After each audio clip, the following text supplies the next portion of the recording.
There's two ways to see the world. Some people see the thing that they want, and some people see the thing that prevents them from getting the thing that they want. There's a great story of two lumberjacks where every morning they start chopping wood at the same time, and every day they stop chopping wood at the same time. And every day one of the lumberjacks disappears for about an hour in the middle of the day, and every day he chops more wood than the other guy. And this goes on for months. And eventually the one who works all day, he says, I don't understand. Every day we start at the same time. Every day we stop at the same time. Every day you disappear for about an hour in the middle of the day, and every day you chop more wood than me. Where do you go for that hour? And the other lumberjack looks up and goes, oh, I'll go home and sharpen my axe. You know, that if you take an infinite mindset, it's not about how much you can get done each day. It's how much you can get done over the course of a career or over the course of a lifetime. And you got to take vacations, which means you turn off your email and you turn off your phone and you do not connect to the office. You know, go sharpen your axe. I have 5 little rules that you can follow as you find your spark and bring your spark to life. The first is to go after the things that you want. Let me tell you a story. So a friend of mine and I, we went for a run in Central Park. The Roadrunners organization, on the weekends, they host races. And it's very common at the end of the race, they'll have a sponsor who will give away something, apples or bagels or something. And on this particular day, when we got to the end of the run, there were some free bagels. And they had picnic tables set up, and on one side was a group of volunteers. On the table were boxes of bagels, and on the other side was a long line of runners waiting to get their free bagel. So I said to my friend, let's get a bagel. And he looked at me and said, the line's too long. And I said, free bagel. And he said, I don't want to wait in line. And I was like, free bagel. And he says, nah, it's too long. And that's when I realized that there's two ways to see the world. Some people see the thing that they want, and some people see the thing that prevents them from getting the thing that they want. I could only see the bagels. He could only see the line. And so I walked up to the line. I leaned in between two people, put my hand in the box, and pulled out 2 bagels. And no one got mad at me. Because the rule is, you can go after whatever you want. You just cannot deny anyone else to go after whatever they want. So the point is you don't have to wait in line. You don't have to do it the way everybody else has done it. You can do it your way. You can break the rules. You just can't get in the way of somebody else getting what they want. Rule number 2, take care of each other. The United States Navy SEALs are perhaps the most elite warriors in the world. And one of the SEALs was asked, who makes it through the selection process? Who is able to become a SEAL? And his answer was, I can't tell you the kind of person that becomes a SEAL. I can't tell you the kind of person that makes it through buds. But I can tell you the kind of people who don't become SEALs. He says the guys that show up with huge, bulging muscles covered in tattoos who want to prove to the world how tough they are, none of them make it through. He said the preening leaders who like to delegate all their responsibility and never do anything themselves, none of them make it through. He said the star college athletes who've never really been tested to the core of their being, none of them make it through. He says some of the guys that make it through are skinny and scrawny. He said some of the guys that make it through, you will see them shivering out of fear. He says, however, all the guys that make it through, when they find themselves physically spent, emotionally spent, when they have nothing left to give physically or emotionally, somehow, some way, they are able to find the energy to dig down deep inside themselves, to find the energy to help the guy next to them. They become SEALs, he said. You want to be an elite warrior. It's not about how tough you are. It's not about how smart you are. It's not about how fast you are. If you want to be an elite warrior, you better get really, really good at helping the person to the left of you and helping the person to the right of you.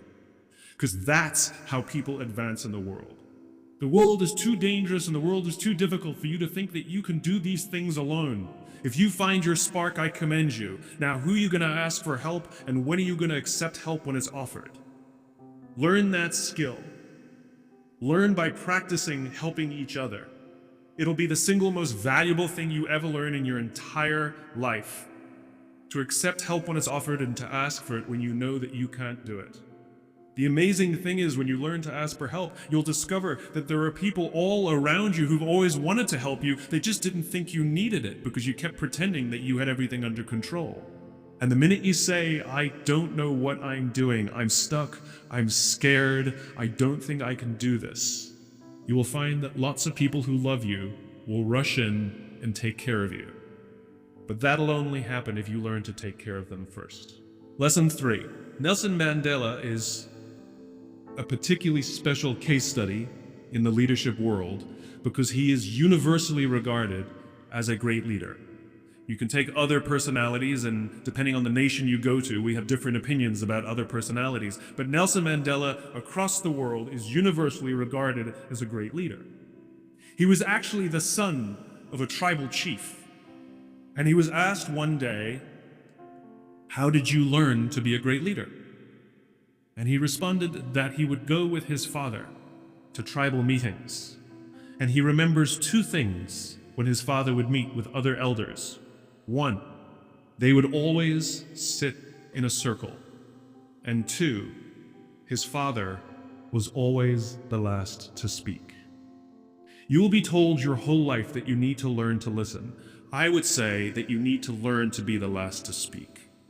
I see it in boardrooms every day of the week. Even people who consider themselves good leaders, who may actually be decent leaders, will walk into a room and say, here's the problem, here's what I think, but I'm interested in your opinion, let's go around the room. It's too late. The skill to hold your opinions to yourself until everyone has spoken does 2 things. 1, it gives everybody else the feeling that they have been heard.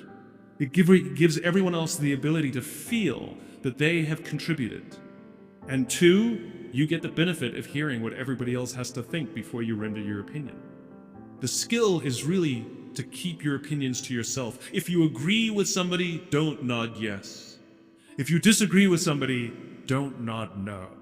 Simply sit there, take it all in, and the only thing you're allowed to do is ask questions so that you can understand what they mean and why they have the opinion that they have. You must understand from where they are speaking, why they have the opinion they have, not just what they are saying. And at the end, you will get your turn. It sounds easy, it's not. Practice being the last to speak. That's what Nelson Mandela did. Lesson 4.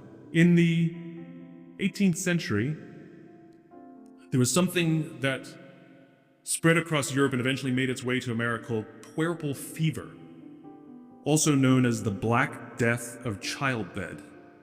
Basically what was happening is women were giving birth and they would die within 48 hours after giving birth. This Black Death of childbirth was the ravage of Europe, and it got worse and worse and worse over the course of over a century. In some hospitals, it was as high as 70% of women who gave birth who would die as a result of giving birth. But this was the Renaissance. This was the time of empirical data and science, and we had thrown away things like tradition and mysticism. These were men of science, these were doctors. And these doctors and men of science wanted to study and try and find the reason for this Black Death of childbed, and so they got to work studying, and they would study the corpses of the women who had died. And in the morning they would conduct autopsies, and then in the afternoon they would go and deliver babies and finish their rounds. And it wasn't until somewhere in the mid-1800s that Dr. Oliver Wendell Holmes realized that all of these doctors who were conducting autopsies in the morning weren't washing their hands before they delivered babies in the afternoon. And he pointed it out and said, guys, you're the problem. And they ignored him and called him crazy for 30 years. Until finally somebody realized that if they simply washed their hands, it would go away. And that's exactly what happened. When they started sterilizing their instruments and washing their hands, the Black Death of childbed disappeared. The lesson here is sometimes you're the problem. And my point is take accountability for your actions. You can take all the credit in the world for the things that you do right, as long as you also take responsibility for the things you do wrong. It must be a balanced equation. You don't get it one way and not the other. You get to take credit when you also take accountability. I'll tell you a true story. A few months ago, I stayed at the Four Seasons in Las Vegas. It is a wonderful hotel. And the reason it's a wonderful hotel is not because of the fancy beds. Any hotel can go and buy a fancy bed. The reason it's a wonderful hotel is because of the people who work there. If you walk past somebody at the Four Seasons and they say hello to you, you get the feeling that they actually wanted to say hello to you. It's not that somebody told them that you have to say hello to all the customers, say hello to all the guests, right? You actually feel that they care. Now, in their lobby, they have a coffee stand. And one afternoon, I went to buy a cup of coffee, and there was a barista by the name of Noah who was serving me. Noah was fantastic. He was friendly and fun, and he was engaging with me, and I had so much fun buying a cup of coffee, I actually think I gave 100% tip, right? He was wonderful. So as is my nature, I asked Noah, do you like your job? And without skipping a beat, Noah says, I love my job. And so I followed up. I said, what is it that the Four Seasons is doing that would make you say to me, I love my job? And without skipping a beat, Noah said, throughout the day, managers will walk past me and ask me how I'm doing, if there's anything that I need to do my job better. He said, not just my manager, any manager. And then he said something magical. He says, I also work at Caesar's Palace. And at Caesar's Palace, the managers are trying to make sure we're doing everything right. They catch us when we do things wrong. He says, when I go to work there, I like to keep my head under the radar and just get through the day so I can get my paycheck. He says, here at the Four Seasons, I feel I can be myself. So we in leadership are always criticizing the people. We're always saying, we've got to get the right people on the bus. I've got to fill my team. I've got to get the right people. But the reality is, it's not the people. It's the leadership. If we create the right environment, we will get people like Noah at the Four Seasons. If we create the wrong environment, we will get people like Noah at Caesar's Palace. Number 5, my favorite one of all. True story. There was a former Undersecretary of Defense who was invited to give a speech at a large conference, about 1,000 people. And he was standing on the stage with his cup of coffee and a styrofoam cup. And he took a sip of his coffee and he smiled and he looked down at the coffee. And then he went off script. And he said, last year I spoke at this exact same conference. Last year I was still the undersecretary. And when I spoke here last year, they flew me here business class. And when I arrived at the airport, there was somebody waiting for me to take me to my hotel. And they took me to my hotel and they had already checked me in and they just took me up to my room. And the next morning I came downstairs and there was someone waiting in the lobby to greet me, and they drove me to this here same venue and handed me a cup of coffee in a beautiful ceramic cup. He says, I'm no longer the undersecretary. I flew here coach. I took a taxi to my hotel and I checked myself in. When I came down the lobby this morning, I took another taxi to this venue. I came in the front door and found my way backstage, and when I asked someone, do you have any coffee? He pointed to the coffee machine in the corner, and I poured myself a cup of coffee into this here styrofoam cup. He says the lesson is, the ceramic cup was never meant for me. It was meant for the position I held. I deserve a styrofoam cup. Remember this. As you gain fame, as you gain fortune, as you gain position and seniority, people will treat you better. They will hold doors open for you. They will get you a cup of tea and coffee without you even asking. They will call you sir and ma'am, and they will give you stuff. None of that stuff is meant for you. That stuff is meant for the position you hold. It is meant for the level that you have achieved of leader, or success or whatever you want to call it, but you will always deserve a styrofoam cup. Remember that. Remember that lesson of humility and gratitude. You can accept all the free stuff. You can accept all the perks. Absolutely, you can enjoy them. But just be grateful for them and know that they're not for you. We're asking our youngest generation to work and succeed and find themselves and build their confidence and overcome their addiction to technology and build strong relationships at work. We're asking them to do this, and these are the environments we've created. We keep saying to them, you're the future leaders. We're the leaders now. We're in control. What are we doing? This is what empathy means. It means if there's an entire generation struggling, maybe it's not them. It's like, you know, the only thing that the common factor in all my failed relationships? Me. Same thing. Well, we just can't get the right performance out of our people. Maybe it's you. Right? It's not a generation. It's not them. They're not difficult or hard to understand. They're human beings like the rest of us, trying to find their way, trying to work in a place where they feel that someone cares about them as a human being. By the way, that's what we all want. In other words, it's not even generational. It's all of us.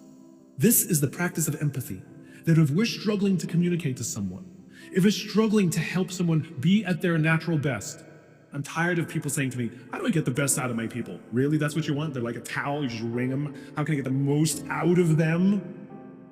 No, how do I help my people be at their natural best? Right? We're not asking these questions. We are not practicing empathy. We have to start by practicing empathy and relate to what they may be going through. And it will profoundly change the decisions we make. It will profoundly change the way we see the world. We're growing up in a Facebook, Instagram world. In other words, we're good at putting filters on things. We're good at showing people that life is amazing even though I'm depressed, right? And so everybody sounds tough and everybody sounds like they got it all figured out. And the reality is there's very little toughness and most people don't have it figured out. And so when the more senior people say, well, what should we do? They sound like, this is what you gotta do. And they have no clue. So you have an entire generation growing up with lower self-esteem than previous generations, right? We know that engagement with social media and our cell phones releases a chemical called dopamine. That's why when you get a text, it feels good, right? It's why we count the likes. It's why we go back 10 times to see if my Instagram is going slower. Did I do something wrong? Did they not like me anymore, right? The trauma for young kids to be unfriended, right? Dopamine is the exact same chemical that makes us feel good when we smoke, when we drink, and when we gamble. In other words, it's highly, highly addictive. That's basically what happened. You have an entire generation that has access to an addictive, numbing chemical called dopamine through social media and cell phones as they're going through the high stress of adolescence. Why is this important? What's happening is because we're allowing unfettered access to these dopamine-producing devices and media, basically it's becoming hardwired, and what we're seeing is as they grow older, too many kids don't know how to form deep, meaningful relationships. Their words, not mine. They will admit that many of their friendships are superficial. They will admit that their friends, that they don't count on their friends, they don't rely on their friends, they have fun with their friends, but they also know that their friends will cancel on them when something better comes along. Deep, meaningful relationships are not there because they never practice the skill set, and worse, they don't have the coping mechanisms to deal with stress. So when significant stress starts to show up in their lives, they're not turning to a person, they're turning to a device, they're turning to social media, they're turning to these things which offer temporary relief. I believe loving your work is a right and not a privilege. I despise the fact, I lament the fact, I curse the fact that so few people get to say, I love my job, as if they'd won some lottery. You know, you go out with your friends and somebody says, I love my job, and everybody goes, oh my God, you're so lucky, right? That to me is madness. Everybody, the vast majority, should get to wake up and say, I love my job. It is a right. It is a God-given right that we should love where we work. And we should demand it. We should demand that our leaders provide an environment in which we want to come, where we want to care about each other, where we feel safe to express our vulnerabilities and our fears and our concerns, that we're open to correction and discipline and feedback, that we're not defensive because we know that it's being given to help us improve and grow, and we want to improve and grow. And in turn, we will help others improve and grow. Because when we feel safe, when we feel that our leaders care more about us than a number. They care more about our lives and our confidence and our joy and our skill set, more than some short-term gain. That they care more about our priorities than the priorities of some disinterested external constituency. Then we will respond in kind, and we will offer our blood and our sweat and our tears, and we will make sacrifices of all kinds to see that our leader's vision is advanced and that this company continues to thrive. Not for them, for ourselves. It becomes deeply personal. It becomes something we love contributing to. I talk about it all the time. Working hard for something we don't care about is called stress. Working hard for something we love is called passion.